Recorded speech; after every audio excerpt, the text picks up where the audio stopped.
1. Boom! And welcome to the Big Honker Podcast today. Brought to you by Boss Shot Shells. I'm Jeff Stanfield with the world famous Andy Shaver. August the 8th, we have a big event that goes on at Wrigley Field.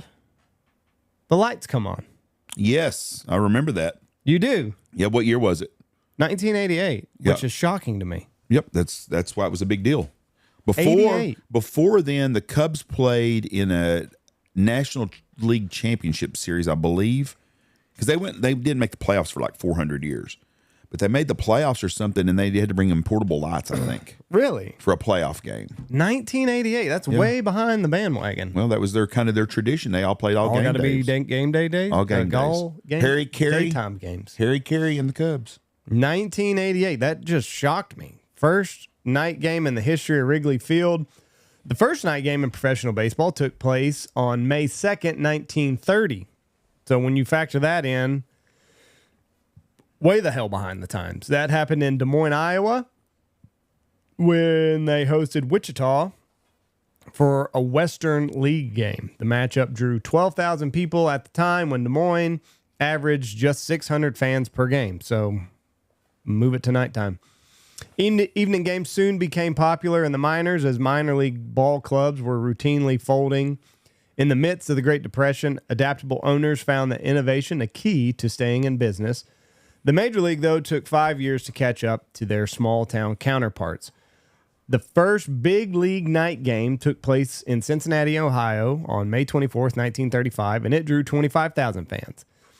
The crowd stood as FDR symbolically switched the lights on from Washington, D.C. to capitalize on their new evening fan base. The Reds played a night game that year against every National League team, 8 games in total, and despite their terrible record of 68 and 85, paid attendance rose 117%. Over the next 13 seasons, the rest of the major league parks followed suit, with one exception, the Chicago Cubs at Wrigley Field, which by 1988 was the second oldest ballpark, just behind Fenway Park. For 74 seasons, the Cubs played only day games at home. Finally, on August 8th, 1988, the Cubs played the Philadelphia Phillies in the park's very first night game. 91-year-old Cubs fan Harry Grossman was chosen to turn on the lights. After counting to 3, he flipped the switch and announced, "Let there be light." Rick Sutcliffe started the game for the Cubs and gave up a home run to Phil Bradley of the Phillies on his 4th pitch. The Cubs star second baseman Ryne Sandberg answered with a 2-run home run in the bottom of the first inning. And with the Cubs leading in the bottom of the 4th, 3-1, the game was called due to rain. Because 5 innings were needed for the game to be official, Wrigley first night game was officially recorded as a 7-6-4 win over the New York Mets on August 9th, 88. So this was not an official game. But they did turn on the lights this day in 1988. And Ryne Sandberg, rest in peace, just died this week. Oh, man. That's too bad.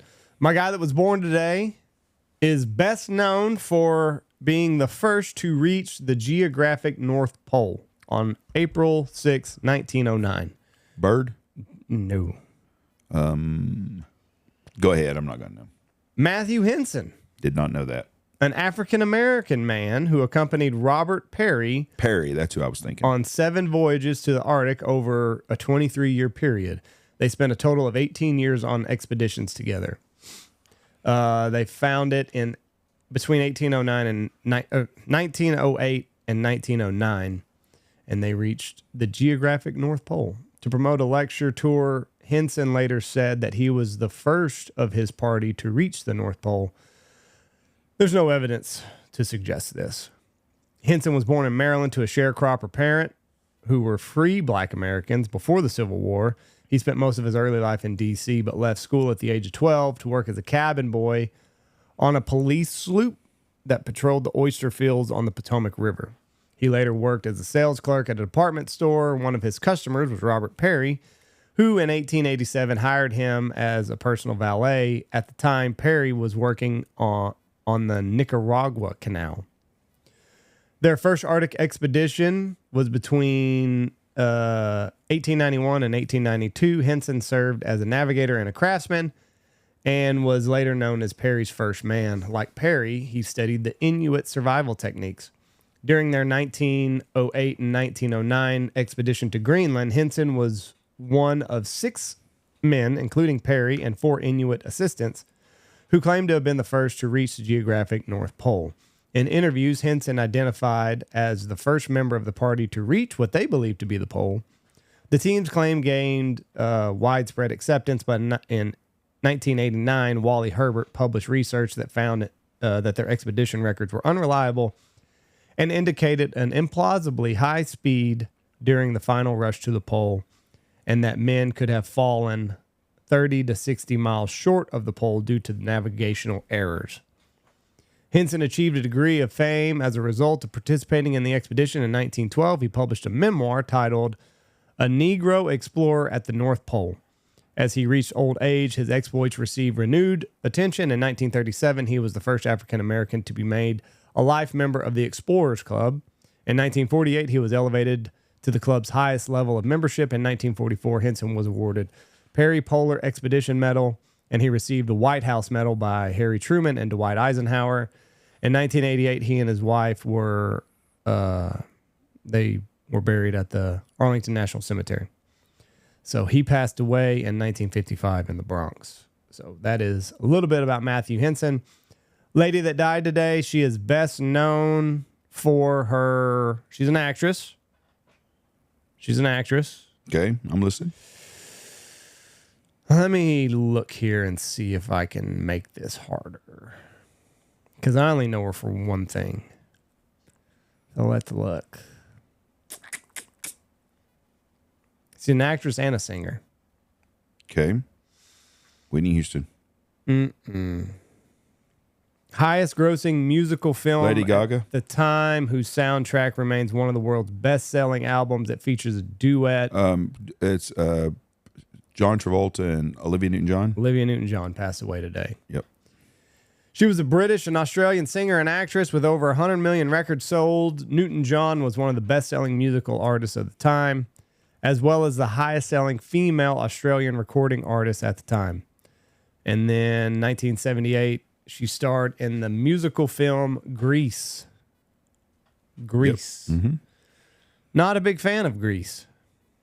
Yeah, but I was never either. But I mean, a lot of people did. It was pretty popular.